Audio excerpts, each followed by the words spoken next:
tous, c'est Adrien. Aujourd'hui, je reviens avec une nouvelle vidéo qui va traiter des différentes stratégies d'investissement. Comment les différentes stratégies d'investissement que vous allez mettre en place influencent votre cash flow.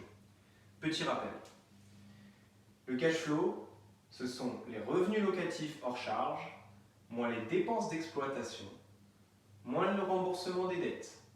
Ceci vous donne le cash flow. Pour faire plus simple, et c'est ce que vous devez retenir, le cash flow, c'est le loyer hors charge moins l'ensemble des charges. Vous pouvez soit le calculer de manière mensuelle, soit annuelle. C'est à vous de voir. De manière générale, on calcule mensuellement. Ça va nous donner une idée du flux de trésorerie qui se dégage de manière mensuelle. Ce cash flow est soit positif, soit nul, soit négatif. S'il est positif, les entrées d'argent sont supérieures aux sorties d'argent. S'il est négatif, les sorties d'argent sont supérieures aux entrées d'argent. S'il est nul, les deux se compensent. Évidemment, c'est rarement nul, mais on va tendre vers zéro. Le cash flow positif, vous vous souvenez, c'est ce qu'on veut obtenir. On veut obtenir ce cash flow positif qui nous garantit finalement un investissement rentable. Le cash flow nul, c'est pas forcément mauvais, mais on préférera l'éviter. On préférera se tourner vers un cash flow positif, tout simplement parce que cela vous permettra de vous constituer un matelas de trésorerie qui pourra répondre aux différents problèmes que vous rencontrerez au cours du temps. Le cash flow négatif, évidemment, on veut l'éviter. Ça veut dire effort d'épargne. Cash flow négatif, c'est effort d'épargne. Il faut éviter cette situation. On y va, c'est parti. Je vais vous expliquer comment les différentes stratégies de financement que vous allez mettre en place influencent directement votre cash flow. Dans cette vidéo, je vais vous présenter 5 variables qui vont directement influencer votre cash flow, le résultat final de votre cash flow. Dans ces stratégies de financement, la première qu'on va retrouver, c'est la durée de l'emprunt. La seconde qu'on va retrouver, ce sont les taux que vous avez obtenus. La troisième, c'est le montant de l'apport que vous avez mis. La quatrième, c'est avez-vous, oui ou non, compté la période de vie locatif par rapport à votre investissement immobilier. La cinquième, c'est évidemment la fiscalité. Notre première stratégie de financement, c'est la durée de l'emprunt.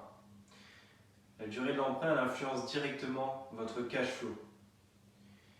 Si la durée de l'emprunt augmente, imaginons que vous passez d'une durée initialement choisie de 20 ans à 25 ans ou 30 ans. Votre cash flow va augmenter. Pourquoi? Car vos mensualités d'emprunt vont diminuer. Réciproquement, si votre durée d'emprunt diminue, vous aviez fait un montage initial sur 25 à 30 ans et vous décidez de le passer sur 20 ans, 15 ans. Vos mensualités d'emprunt vont donc augmenter. Par conséquent, votre cash flow diminue. Prenons un exemple. Vous avez décidé d'investir dans l'immobilier, vous avez trouvé votre bien, vous avez décidé d'investir, d'emprunter sur 20 ans et vous vous rendez compte, à l'aide des calculs qu'on avait ensemble pour déterminer votre cash flow, que votre cash flow est négatif. Or, vous voulez absolument ce bien, il est bien situé, le prix est correct, vous êtes dans une région où ce type de bien est très demandé, vous décidez de continuer, d'aller plus loin. Passer de 20 ans à 25 ans en durée d'emprunt vous permettrait peut-être d'avoir un cash flow positif. Peut-être qu'une durée de 30 ans vous permettrait d'avoir un cash flow encore plus positif.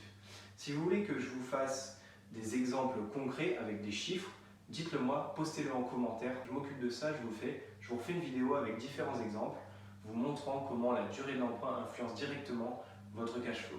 Je vous présenterai 2 tableaux avec les différentes caractéristiques et vous verrez à quel point ça peut changer. N'oublions pas de préciser une chose, c'est que si vous augmentez la durée de l'emprunt, les intérêts que vous allez payer à votre établissement bancaire seront naturellement plus élevés. Le taux obtenu sera naturellement plus élevé. Un autre point à préciser, certains auteurs, certains investisseurs vous diront qu'ils préfèrent s'arrêter à une durée d'emprunt de 20 ans afin de ne pas payer trop d'intérêts. Chacun a son avis sur le sujet. Pour ma part, je pars du principe que si c'est vos locataires qui payent votre bien et que vous avez réussi à avoir un cash flow positif en augmentant la durée de l'emprunt, pourquoi pas? Ceci est dépendant de chacun gère son business comme il veut. Évidemment, si vous réussissez à diminuer la durée d'emprunt de 25 à 20 ans et que vous arrivez à avoir un cash flow positif, par exemple en augmentant la qualité de votre rendement entrepreneurial, à ce moment-là, ça peut être très intéressant. Évidemment, c'est mieux d'avoir un bien payé au bout de 20 ans que de 25 ou 30 ans. Ça sera évidemment mieux également de percevoir les loyers globaux entièrement à 20 ans au lieu de 25 ou 30 ans. On est bien d'accord. Voyons comment on peut jouer maintenant sur les taux obtenus. On arrive maintenant à notre deuxième point, les taux obtenus. Comme on vient viens de le dire, si vous augmentez la durée de l'emprunt de manière logique, les taux vont augmenter et donc les intérêts que vous allez payer vont également augmenter. Réciproquement, vous diminuez votre durée d'emprunt, les taux vont diminuer, les intérêts que vous allez payer à votre établissement bancaire vont également diminuer. Comment évolue votre cash flow en fonction du taux? Si les taux augmentent, votre cash flow diminue par l'augmentation des mensualités d'emprunt que vous allez rembourser à votre établissement bancaire. Réciproquement toujours, si votre taux diminue, votre cash flow augmente par la diminution des mensualités d'emprunt que vous allez rembourser à votre établissement bancaire. Qu'est-ce qui est très important à comprendre? Vous devez négocier votre taux. Absolument, c'est impératif. Il faut que vous fassiez jouer la concurrence. Vous prenez votre dossier, vous allez voir la concurrence, vous dites voilà, ma banque me propose ça, est-ce que vous avez mieux pour moi dans les mêmes conditions de financement? Il est hyper important que vous n'oubliez pas de négocier le taux lié à l'assurance, que vous regardez votre taux annuel effectif global, c'est-à-dire celui englobant le taux que vous a proposé votre établissement bancaire pour le crédit contracté et le taux obtenu par l'assurance pour couvrir ce montant. Vous devez impérativement accorder de l'importance à ce taux d'assurance. Pourquoi? Parce qu'à l'heure d'aujourd'hui, les taux sont extrêmement bas et il se trouve que le taux d'assurance représente une très grosse partie finalement de votre crédit. Faites attention, certaines banques vont vous proposer des taux très bas pour derrière vous mettre un taux d'assurance très élevé. N'oubliez pas de négocier le taux d'assurance. Vous pouvez leur proposer de prendre une assurance externe, donc d'obtenir finalement une délégation d'assurance de votre propre banque à sa propre compagnie d'assurance à qui elle délègue. Donc n'hésitez pas à solliciter ce type d'intervention de par votre établissement bancaire et d'obtenir une délégation d'assurance et ainsi obtenir encore de meilleurs taux. Si vous diminuez le taux obtenu, votre cash flow s'en trouve directement augmenté par la diminution des mensualités d'emprunt. C'est hyper important. Prenons un exemple, vous avez deux personnes. La première ne négocie absolument pas les taux. Elle n'a aucune connaissance dans le domaine de l'investissement immobilier locatif et elle ne comprend pas très bien le jargon que les banquiers peuvent utiliser. D'autre part, on va avoir un investisseur immobilier locatif qui lui connaît parfaitement le jargon des banquiers et sait qu'on doit négocier les taux et notamment les taux d'assurance. Vous allez vous retrouver avec deux individus différents qui, avec 5 ans de différence de durée d'emprunt, 20 ans ici, 25 ans ici, vont réussir à obtenir le même taux. Pourquoi? Parce que l'un va avoir négocié durement pour obtenir cela et l'autre ne connaîtra absolument pas le jargon financier, le jargon des banquiers et comment effectuer une délégation d'assurance, comment négocier et faire jouer la concurrence entre les banques. Attardez-vous sur ce point, négocier le taux. Une négociation de taux jouera directement sur votre cash flow, sur votre rentabilité. Si vous voulez que je vous montre des exemples concrets avec des chiffres et comment influence le taux obtenu sur le cash flow, n'hésitez pas, mettez-le en commentaire, je vous fais ça dans une prochaine vidéo. Notre troisième point, c'est le montant de l'apport.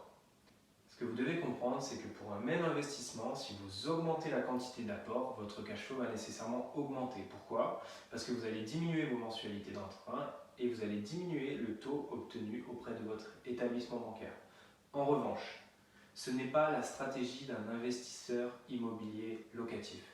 La stratégie d'un investisseur immobilier locatif, c'est d'utiliser l'argent des autres pour investir. C'est ce qu'on appelle un effet de levier. Vous vous servez de l'argent dont vous ne disposez pas pour acheter des choses que vous n'auriez pas pu acheter avec votre propre argent. C'est grâce à ces montages-là et à la répétition de ces montages-là qu'on s'enrichit. Si à chaque fois vous vous soulagez de votre épargne, vous vous trouverez en difficulté pour les futurs investissements, tout simplement parce que vous ne ferez pas le poids à la banque. Ne vous soulagez pas de votre épargne. Si vous voulez, pareil, je peux vous faire des exemples chiffrés avec différents apports pour vous donner un ordre d'idée comment évolue le cash flow par rapport à cela.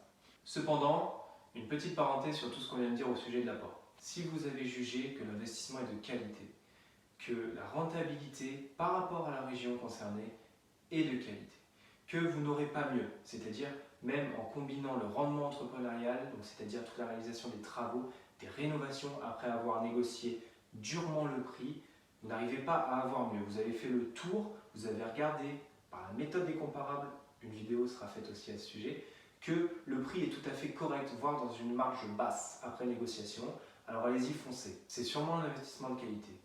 Si l'apport des frais de notaire, des frais de garantie peut vous permettre de basculer sur un cash flow positif et que le financement est de qualité, la banque vous suit sur tout le reste de l'investissement, finalement votre rendement, votre rentabilité sur fonds propres reste très intéressante. Alors allez-y, foncez. Notre quatrième point, c'est la période de vie locative. Trop d'investisseurs immobiliers négligent l'importance de compter une période de vie locative dans les calculs du cash flow. En effet, si vous ne comptez pas la période de vie locative dans le calcul de votre cash flow, il sera nécessairement augmenté par l'oubli de cette variable. C'est donc une erreur de calcul. Un cash flow positif en ne comptant pas cette période de vie locative peut aisément devenir négatif si vous la comptez. Si vous voulez que je vous mette des exemples dans une nouvelle vidéo avec des chiffres concrets, mettez-le en commentaire, je me ferai un plaisir de la faire. Enfin, notre dernier point, c'est la fiscalité. Nécessairement, la fiscalité va jouer un rôle déterminant sur le calcul du cash flow. Bien souvent, les investisseurs immobiliers débutants oublient de rajouter l'imposition sur les revenus dans le calcul du cash flow, mais également la présence de différentes taxes, telles que la taxe foncière par exemple. C'est primordial de compter ces différents éléments dans le calcul de votre cash flow, sinon votre calcul sera faux. Qu'est-ce que l'on doit comprendre à cela? On doit comprendre que si la fiscalité augmente, le cash flow diminue. Comment est-ce qu'on peut pallier à cette fiscalité? On peut y pallier en réalisant par exemple du déficit foncier lorsque vous procédez à de la location nue. On peut également décider de passer à un régime LMNP, location meublée non professionnelle, afin de réduire également cette fiscalité. N'hésitez pas à me dire dans les commentaires si vous souhaitez que je fasse une nouvelle vidéo avec des tableaux et des exemples concrets, avec des chiffres, et que je vous montre la différence de l'influence de la fiscalité sur le rendu du cash flow. Dans cette vidéo, je viens de vous présenter 5 points essentiels qui vont influencer le calcul de votre cash flow. Ces 5 paramètres sont hyper importants à comprendre et à maîtriser afin d'améliorer la qualité de votre cash flow, afin d'augmenter votre cash flow de manière à ce qu'il soit encore plus positif.